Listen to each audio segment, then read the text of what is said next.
Alright, so let's keep going. Go on down to problem 3. Alright, thank goodness all the stuff didn't get pushed down here. So now we're at the somewhat hard integrals and we have to use the substitution rule, but that's okay. Alright, so let's just start with a. Okay, so these are the ones where you substitute u. Let me recopy the integral here to make it seem more natural maybe. So this is what we're dealing with. So you've got 2 times x cubed to the 5th. And if you're a real masochist, you can multiply this out, but you probably, you don't want to do that. It sounds terrible. Alright, so instead we have to make something u. And so remember, the things to look for are stuff in the exponent, stuff under the radical, stuff under in the denominator, and stuff in parentheses. So just like, maybe you've seen in class, I can just read these things off, and it's just because I know kind of where to look. Like, look inside the parentheses, and does that work? Yes, it does, because the derivative of the stuff in here is basically x squared, and so that's what makes the substitution work. So make u equal 1 plus 2x cubed, and now we do du is equal to 1 dies, 3 comes down, 6x squared, and now you write dx. Okay, so this is almost what we want. We have x squared and dx here. This 6 is kind of getting in the way, so we'll write it as 1/6 du is equal to x squared dx. And now we're ready to go. So I have x squared times times dx. I can replace that with 1/6 du. And the other part of this problem is this, and I can replace that with u. So this is the same thing as, let's ignore the limits for a minute. We have u to the 5th times 1/6 du, and just for my own convenience I'm going to write 1/6 out here, times du. Okay, and now what happened to the limits? You can fix the limits by plugging in here.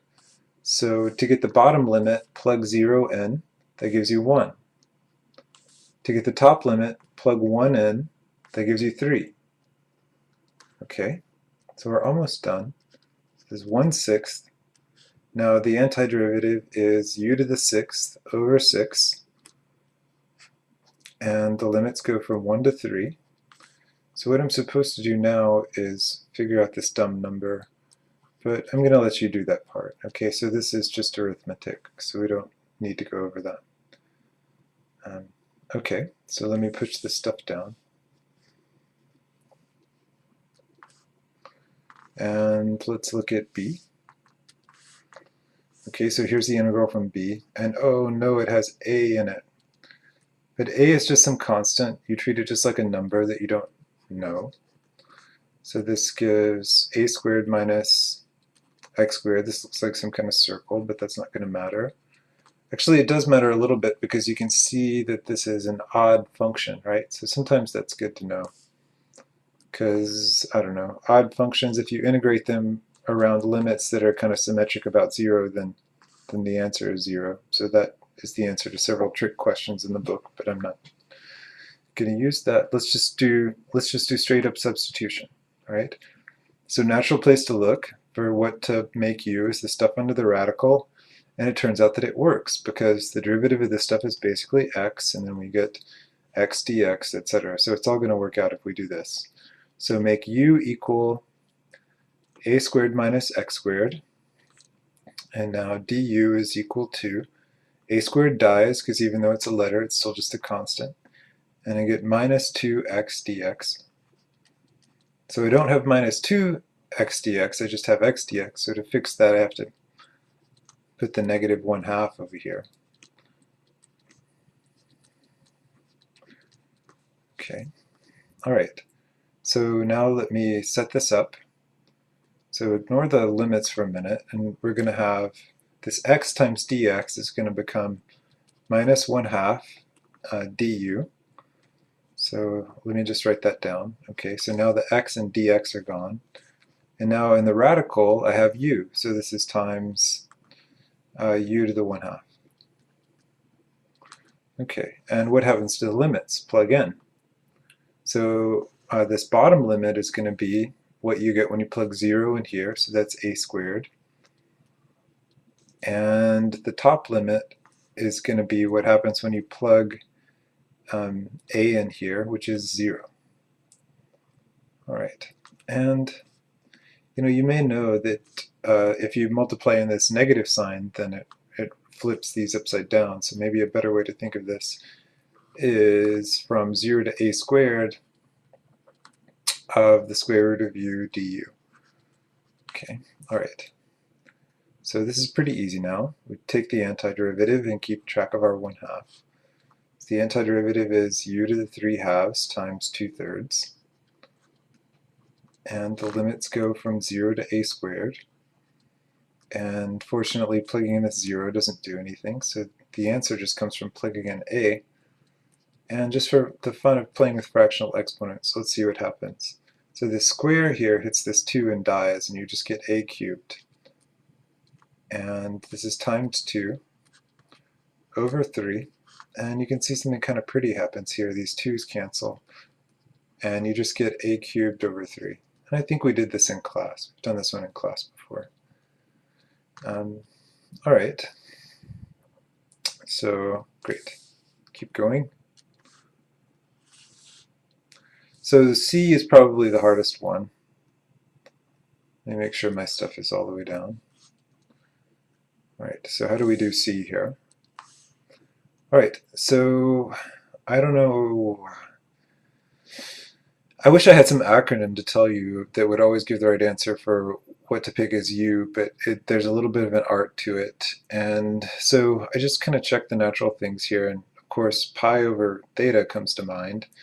And then I say, does that work? And then I realize that it does work, because the derivative of this stuff is basically 1 over theta squared.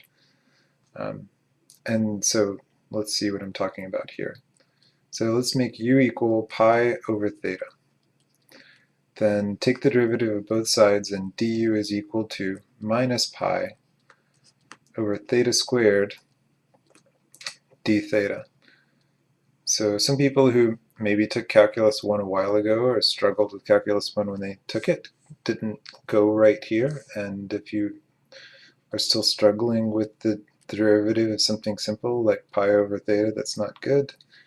But to fix it, or to bridge what happened here to this, you can rewrite this as pi times theta to the negative 1 and then just use the power rule. Okay, so again we have to fix up our constants.